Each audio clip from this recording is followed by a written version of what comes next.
What if I told you that the country famous for working itself to death has quietly figured out how to find peace at work? And what if the answer to your burnout, the exhaustion, the emptiness, the feeling that work is slowly draining the life out of you, was sitting in a Japanese philosophy that most people in the West have never truly understood? Stay with me, because what you are about to discover has the power to permanently change your relationship with work and with yourself. Let us start with a number that should alarm every working person alive. According to the AFLAC Workforces Report published in November 2024, nearly 3 in 5 American workers are currently experiencing burnout. That is not a passing phase. That is not stress from a bad week. That is a crisis, and the numbers keep climbing. In its 2024 State of the Global Workplace Report, Gallup, which surveyed hundreds of thousands of workers across the world, found that 44% of employees experienced significant stress on the day they were surveyed,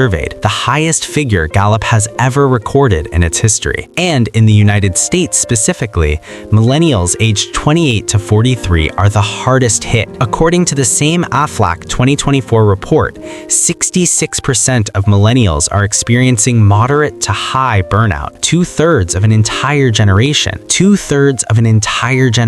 burnt out before they hit 45. Now, before you think I am about to tell you to meditate for 4 hours a day or eat rice and miso soup for every meal, I am not going to send you to a Zen monastery. I am not going to make you learn Japanese. I have done all the research, the studies, the psychology, the cultural deep dives, so you do not have to. What I am going to give you is the simple, practical truth pulled from decades of psychology, cultural research, and human behavior science, right here in the next few minutes. So let me introduce you to someone. His name is Marcus. He is 34 years old, lives in Chicago, and works as a project manager at a mid-sized tech company. Marcus is intelligent, driven, and genuinely passionate about his work. His colleagues respect him, his boss trusts him. By every external measure, Marcus is succeeding. But here is the part no one at work sees. Marcus has not slept properly in 6 months. He eats lunch at his desk every single day. He checks his work emails at 11 p.m., at midnight, and sometimes at 3 in the morning. And last Tuesday, Marcus sat in his car in the office parking lot for 20 minutes after work, just sitting, unable to move, wondering how he had become so tired of something he used to love. Marcus's story is not unique. It is not a personal failure. It is a cultural pattern, one baked so deeply into the American way of working that most people cannot even see it from inside it.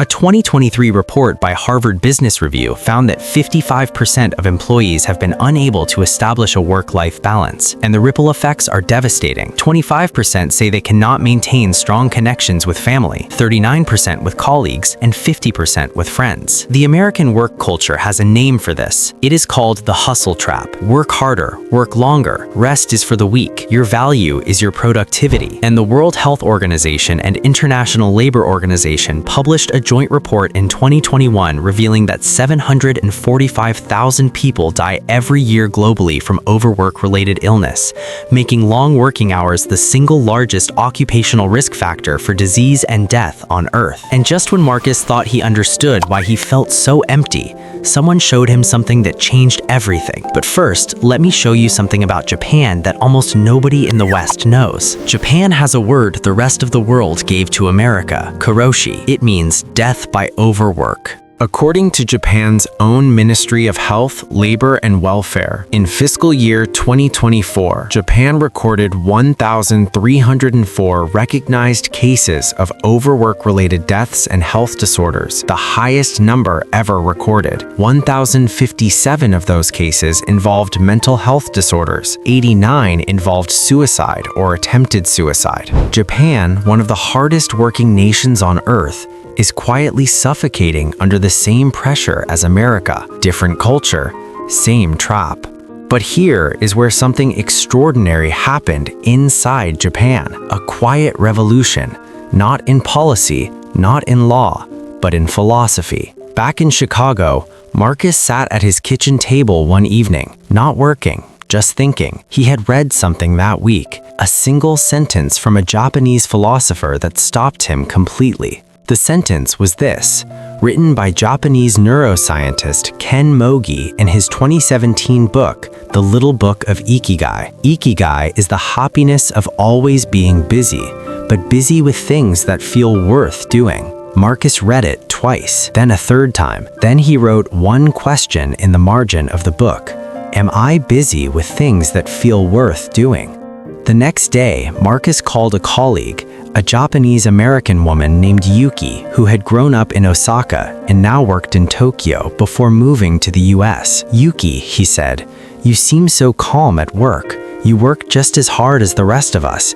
You stay just as late sometimes, but you never seem burned out. How? Yuki was quiet for a moment. Then she said, the difference between us, Marcus, is not how hard we work. It is what we believe work is for. Yuki explained that the Japanese concept of ikigai, which translates literally as reason for being from the words iki, meaning life, and gai, meaning value, is not simply a career strategy. In their landmark 2016 book, Ikigai, The Japanese Secret to a Long and Happy Life, authors Hector Garcia and Francesc Miralles researched the world's longest living population in Okinawa, Japan, where the average life expectancy significantly exceeds the global average, and found that the single most consistent factor among centenarians was not diet, not exercise, it was having a clear ikigai. Ikigai lives at the intersection of four questions. What do you love? What are you good at? What does the world need? And what can you be paid for? Where all four overlap, that is your ikigai. The American hustle trap, Yuki said, focuses almost entirely on that fourth circle, what you can be paid for. It ignores the other three completely, and that is why so many people end up rich in salary and empty in soul. Stop for a moment. I want you to do what Marcus did in that moment. Look at your own work.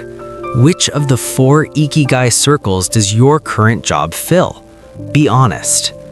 Yuki gave Marcus a challenge she called the Ikigai Audit. Just 4 questions, one for each circle, to be answered honestly, not how you wish things were, but how they actually are right now. According to Gallup's 2024 State of the Global Workplace report, only 23% of employees worldwide are actively engaged at their jobs. That means 77%, 3/4 of the entire global workforce, are going through the motions, and it is costing the world economy $8.8 trillion in lost productivity every single year. 3/4 of the world going to work every day, not because it means something, but because the bills exist. Marcus sat down that weekend and completed the Ikigai audit, and what he found was uncomfortable. He was skilled at his job, he was fairly compensated, but the work had stopped feeling meaningful 2 years ago, and he had not even noticed. His first instinct was to dismiss it. He thought, this is just philosophy. I have a mortgage. I have responsibilities. I cannot afford to care about whether my work feels meaningful. But Yuki had told him something he could not shake. She had said, Ikigai does not ask you to quit your job. It asks you to stop lying to yourself about why you feel empty. So Marcus made one decision, not to change his job, not to quit, just to make one small shift, to bring one thing he genuinely loved back into his work every day. Just one thing for 30 days. 30 days later, Marcus had not changed his job title, had not negotiated a raise, had not moved to Japan, but something inside him had genuinely shifted. He had started mentoring a junior colleague, something he loved and had stopped making time for. He had proposed one project that genuinely excited him. He had started leaving the office at the time his contract said he should. And last Friday, Marcus did not sit in the parking lot. He drove home, had dinner with his family, and slept for 7 hours without checking his phone once. He had not found Ikigai completely, but he had found the direction, and in that direction, something that had been missing for 2 years quietly returned, a reason to show up. Marcus's story is not a story about Japan versus America. It is a story about what happens when we reduce ourselves to our output and forget that we are also human beings who need meaning, not just money. The Japanese are not superhuman. They struggle too, as the Karoshi statistics prove. But within their culture lives a philosophy that the rest of the world has begun to desperately borrow because it answers a question most of us are too afraid to ask ourselves at work. 3 lessons from Marcus and from Japan. Lesson 1. Busyness without purpose is just exhaustion with a salary. Gallup's 2024 data shows that the 23% of workers who are genuinely engaged are not just happier, they are 17% more productive and 21% more profitable for their organizations than their disengaged peers. Lesson 2. The cost of ignoring meaning is not just personal, it is physical. The WHO and ILO 2021 joint report found that working more than 55 hours per week increases your risk of stroke by 35% and your risk of heart disease by 17% compared to a standard 40-hour week. Your body keeps the score, even when your mind tells you to push through.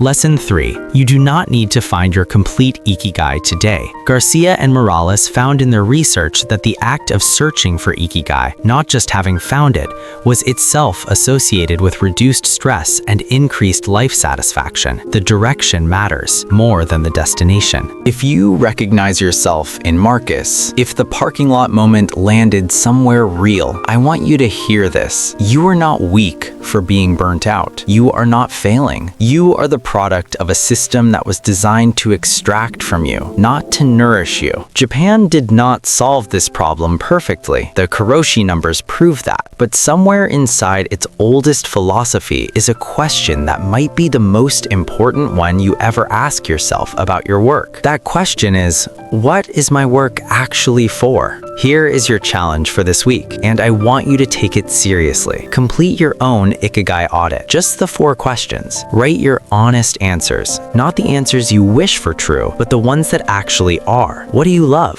What are you good at? What does the world need from you? What can you be paid for? And then just one more step. Pick one circle that is currently empty or hollow in your work and identify one small thing, just one, that you could bring back into your daily work to begin filling it. If this story opens something in you, if Marcus's parking lot moment felt familiar, then subscribe to Mind Architect. Every video on this channel brings you a real story, real psychology, and real data from cultures around the world, and from the quieter corners of human behavior science, all in service of one thing, helping you design a mind and a life worth living. And in the comments below, I want you to tell me, which of the 4 Ikigai circles feels most hollow in your work right now? Write it down. Be honest. I read every single comment. Design the mind, design the life.